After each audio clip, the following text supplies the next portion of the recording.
Low Targar friends, hey everybody, it's Jason Blaha here, and once again it is time for another Orc Mode workout, and today was Max Effort Bench Press Day.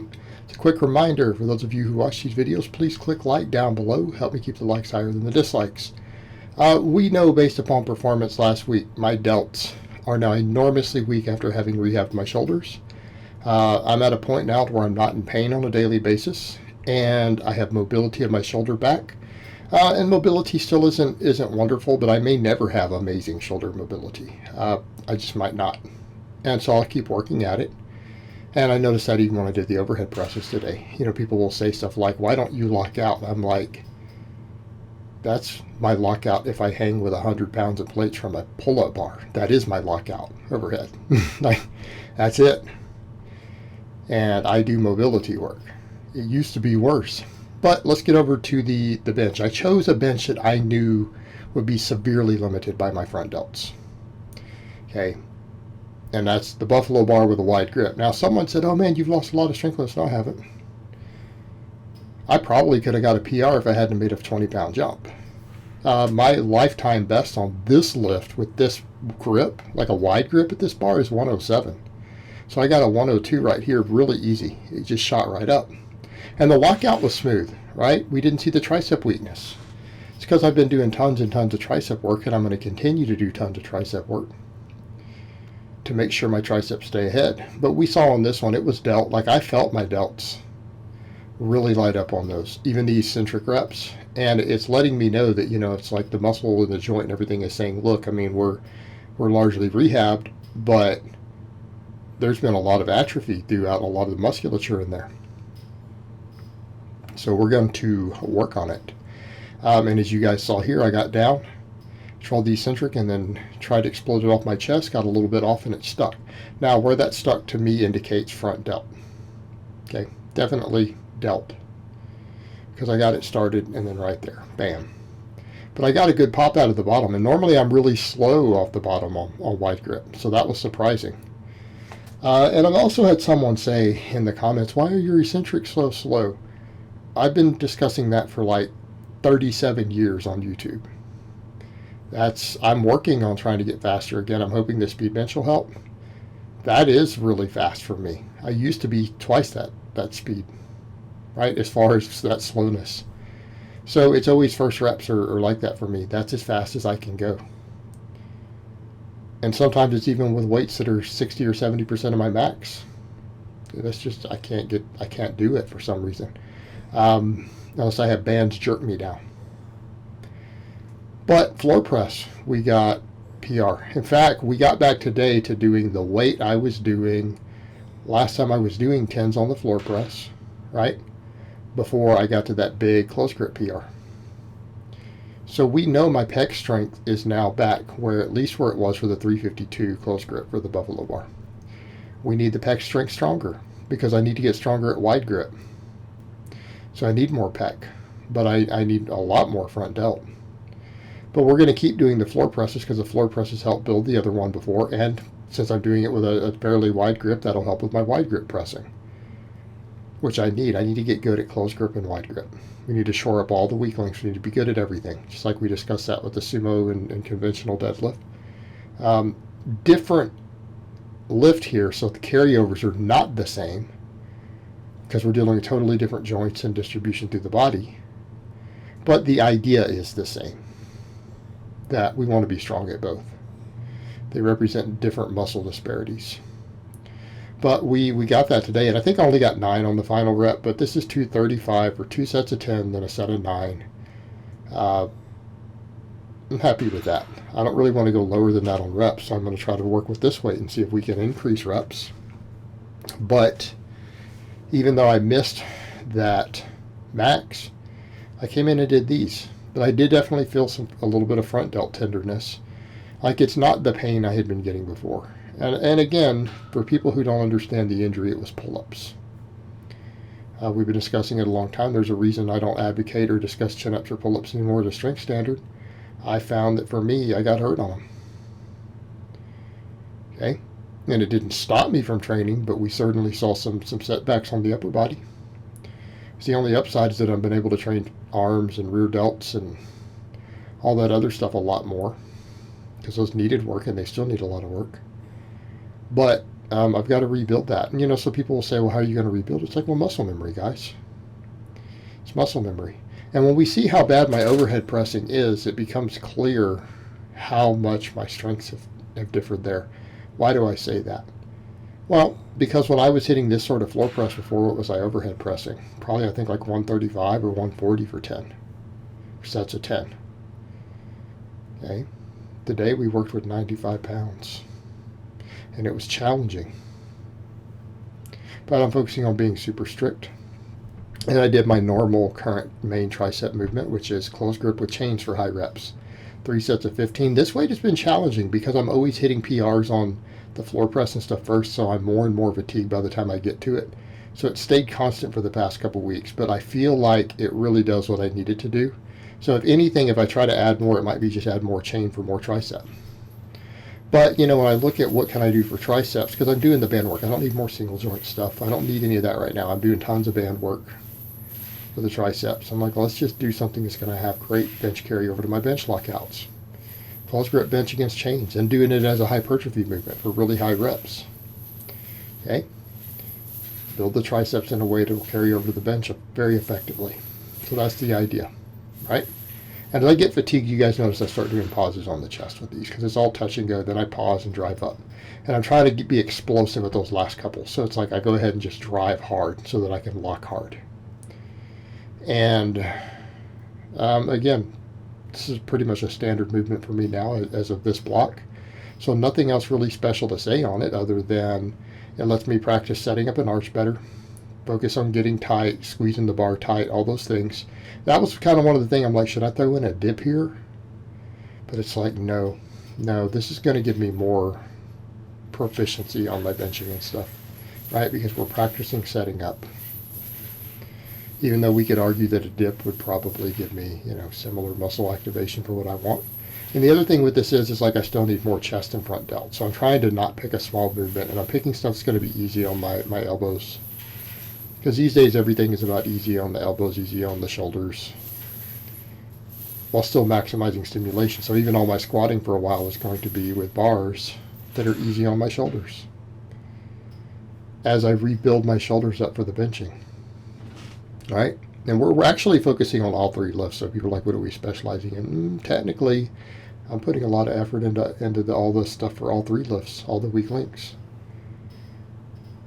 It's just that a lot of it bleeds over into each other. It's like a lot of my weak links on one lift bleed into the weak links on another. Although at this point now for benching, my front delts have become the weak link due to recovering from that shoulder trauma from the pull-ups. But we'll get there. And the other thing is, like, when I get to the overhead pressing and I can tell that my front delts are weakest when I'm pressing on a heavy movement, right? I can feel it. I can tell. I can look at the movement and tell. And then when I get to the overhead pressing, I've lost so much strength. I mean, we're talking 40 to 45 pounds for my 10 rep sets, really. All right? Tells us a lot. Now, granted, I'm trying to be really strict with them. Okay? And I'm doing a lot of other work first. So I'm really fatigued by the time I get to these. Fresh, who knows, I might be more. But this goes to show that even those wide grip upright rows, even though they might work a lot of the upper back and the delt, they certainly didn't build the delts in a way that's carrying over the overhead press, did they? And so for these, I'm working on trying to get the best range of motion possible, keeping the wrist stacked. So I'm really trying to focus hard on hand position because I need these to be friendly on my shoulder joints. And so not allowing unstacked wrists is going to be important. So I'm trying to focus on that. And I did some stuff looking at grips and filmed myself with different grips the other day, just seeing where I was at the bottom, trying to find my ideal grip. But, you know, the lockouts are still not as pretty as I'd like at the top. That's as far as I can go. You know, people say, well, reduce the weight. I'm like, dude, I'm doing sets of 12s. That's light. If I go down to the empty bar, it doesn't look better. If I go to a broomstick, it doesn't look much better. It's just what my range of motion is. And I think what people need to remember is that by normal standards, my elbows don't lock all the way either. Now, people will say, is that an injury risk? No, that's my skeleton. You don't get hurt because of your skeleton. You don't tear muscles because of your skeleton structure. Okay? That is my structure. So my elbows do not reach the fully locked position. Like I said, plus my shoulder mobility still needs more work. But how do we do that? Well, we keep working on the rear delts and infraspinatus and all that. And those get an enormous amount of work. Like, I'm giving them a lot of love through the week. It's still tons of band work.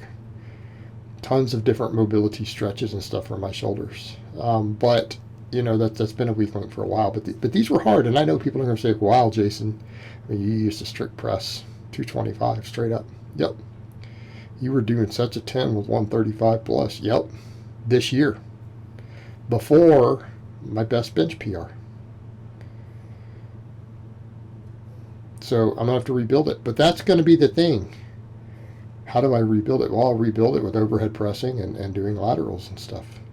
Now, my triceps weren't happy on the first set either. And that's one of the things I've noted too, is that I do have my triceps and the long head tend to get a little tight. And I felt that those heads were not happy about this overhead work. And I suspect that's a reason that pull-ups and stuff isn't particularly great for me. I do have some tightness and stuff through those heads of the tricep, and that pulls on the shoulder and stuff also. But, you know, again, what more can you do other than stretch stuff and train it? And I do like a lot of thoracic stretches and stuff, like a thoracic Prager stretch and stuff like that. So, I mean, I'm doing those things in addition to all the band work and other stuff. But that realistically, that is my lockout. Like, I can't go further. So I'm not like short stroking the rep. It's just what my current structure allows for. Now, we could argue that more rear delt work and more mobility might allow for a different structure. And I'm trying to not lay back as much. I'm trying to focus on cheating less, keeping everything tight. So I'm just going to build these up with really, really the strictest versions of pressing I can, trying to keep elbows stacked, working on all that. But yeah, last set I couldn't even get 12. But 4 good sets. And I mean, that's the only way we're going to get stronger at the lift, is to train it. And if that means that we have to use a weight that we struggle to get 12s with, then we use a weight that we struggle to get 12s with, and we get stronger. And then I'll do the laterals to help build all the shoulder girdle to go with it, you know, with that movement, because I need the whole shoulder girdle anyways. So today we went back to rows, Pendley rows. I've not been happy with everything as far as the inverted rows. I like them, don't get me wrong, they work great. My concern is potential overuse. My concern is lack of variation. You know what, I've always had a massive back from Pendley rows. Pendley rows have always carried over my deadlift. I look at what I was able to do with Pendley rows as one of the movements too, when I was hitting the really strong deadlift lockouts. So I want to make sure that my deadlifts are going to come up. Okay. And yes, I know that technically my deadlift is the most elite out of any lift I have when we look at charts. Okay. It's even ahead of my squatting.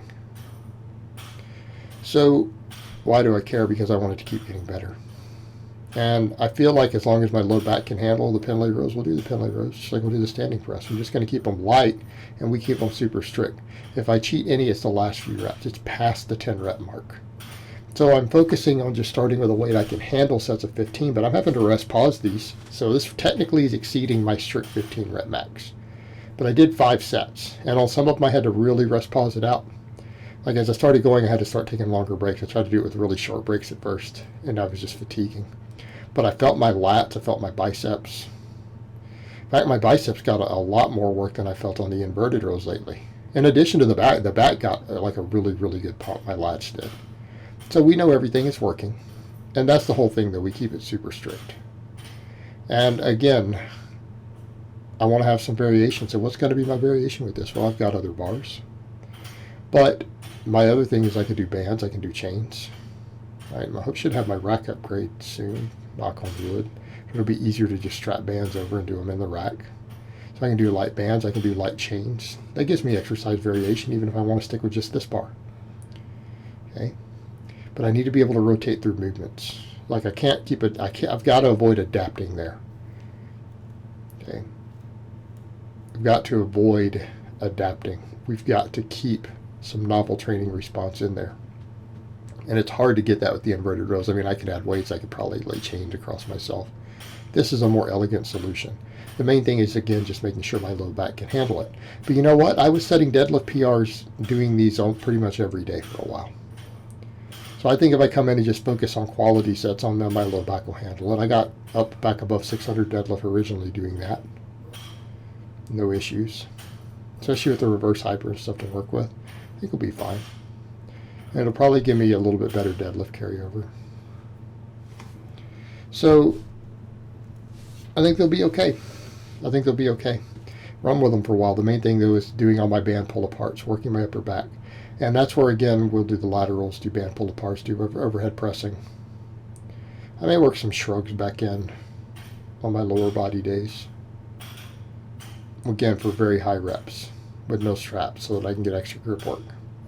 Because grip's going to matter. But I need to look at all these things. I can look at the lifts that help me get to the 625 deficit, which looks different in the strength curve than my old 615 in January. So I need to get really strong at all the lifts that help me with the 615.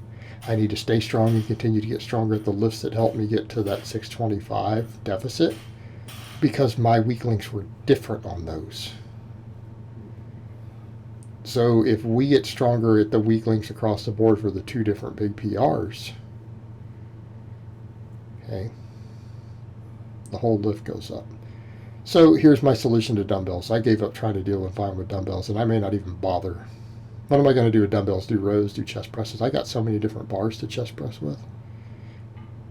Deeper range of motion, I got the football bar. Oh, not the football bar, I got the buffalo bar, which you guys saw today, which is much harder than a straight bar. So I'm doing these, and yes, I'm sticking with the weight. I can barely handle 20. Yes, so I did the belt and the foot forward today. So why belt up, and why be so strict with all of it? Low back.